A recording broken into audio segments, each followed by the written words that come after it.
La chapellerie est cette technique qui se raréfie mais qui reste toujours vivace en France grâce à des passionnés chevronnés.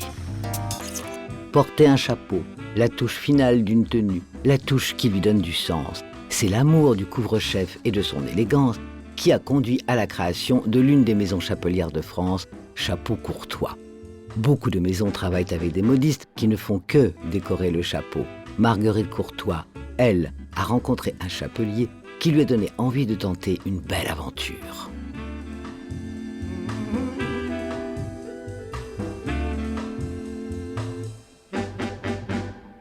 L'histoire de la maison Courtois, elle remonte à il y a 4 ans, quand j'étais avec ma famille en Normandie, et on est rentré dans une chapellerie, un peu par hasard.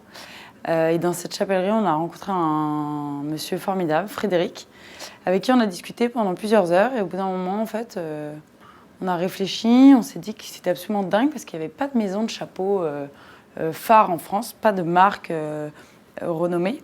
Et surtout, lui, il a travaillé pour les plus grandes maisons, il a un savoir-faire extraordinaire.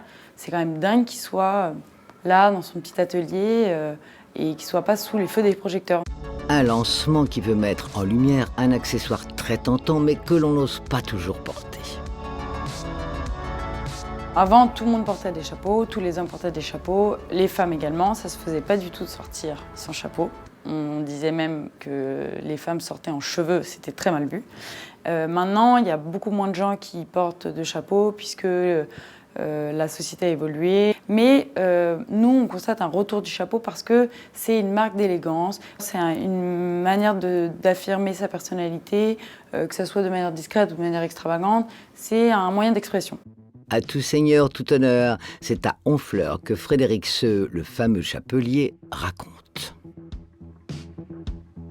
Disons que la première fois, lorsqu'on a discuté, on a parlé d'artisanat, donc déjà on était dans ce que j'aime moi. Moi, ce que j'ai envie de transmettre, c'est un savoir-faire, c'est traditions. C'est vrai que Marguerite est beaucoup plus jeune que moi, mais elle a une tendance mode qui est autre que la mienne. Et c'était une collaboration qui me faisait évoluer aussi, quoi. J'ai mon savoir-faire, j'ai ce que je sais faire. Mais d'un autre côté, on est entre deux générations qui se confondent pour la même chose, quoi. Et c'est ça qui est assez fascinant. La fabrication d'un chapeau en feutre est elle aussi fascinante. Ici, on n'utilise que du feutre de poil de lapin ou de castor, plus résistant et plus chaud. Alors déjà, la première étape du chapeau, la naissance du chapeau, c'est dans la tête. On a une idée et on se dit, tiens, il va falloir qu'on la retranscrive. On a une forme qui s'évase vers le haut.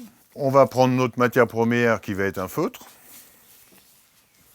Et tout de suite, on va s'apercevoir que notre feutre, si on le met dans ce sens-là, il va être plus large en bas, alors que c'est l'inverse, et il va être plus petit en haut que l'inverse. C'est de là où on va travailler notre feutre à la vapeur pour venir le mouler sur notre bois.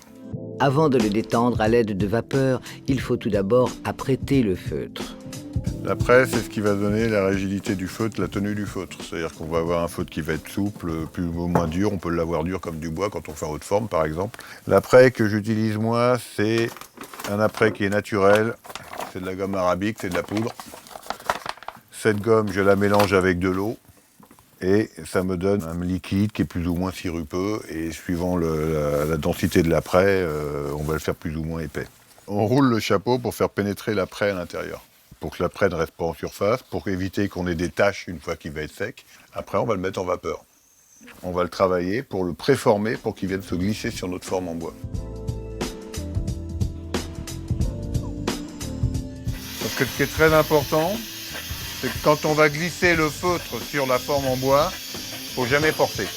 On ne force pas, ça doit glisser tout seul, ça doit être prêt et voilà.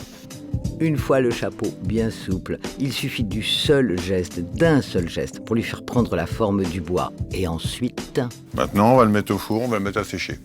Il va passer à peu près 45 minutes dans le four pour prendre de la tension, pour sécher, parce qu'on l'a humidifié avec la vapeur, on l'a humidifié avec l'après, et pour qu'il garde sa forme après. Après la cuisson, il reste encore à enlever le surplus, démouler le chapeau, en coudre les bords, puis à le garnir, ici, d'un bout de fourrure. Autant d'étapes et de temps passé pour faire un chapeau unique, un chapeau haut de gamme qui, au fond, n'a qu'une différence avec un chapeau bas de gamme, mais elle est de taille.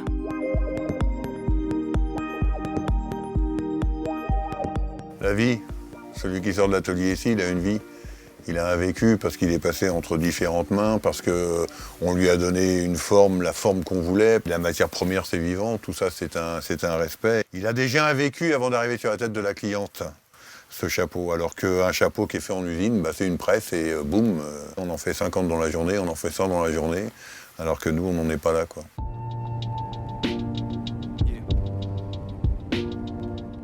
Bah, si le chapeau va mieux, ça veut dire que la société va mieux, quoi. Donc quelque part, je serais heureux à partir du moment où on en mettra de plus en plus de chapeaux, où c'est vrai, on va aller vers l'extravagance, où on revienne à de la haute couture dans le chapeau, ce qu'on avait perdu un petit peu. Et ça, ce serait que du bonheur, oui.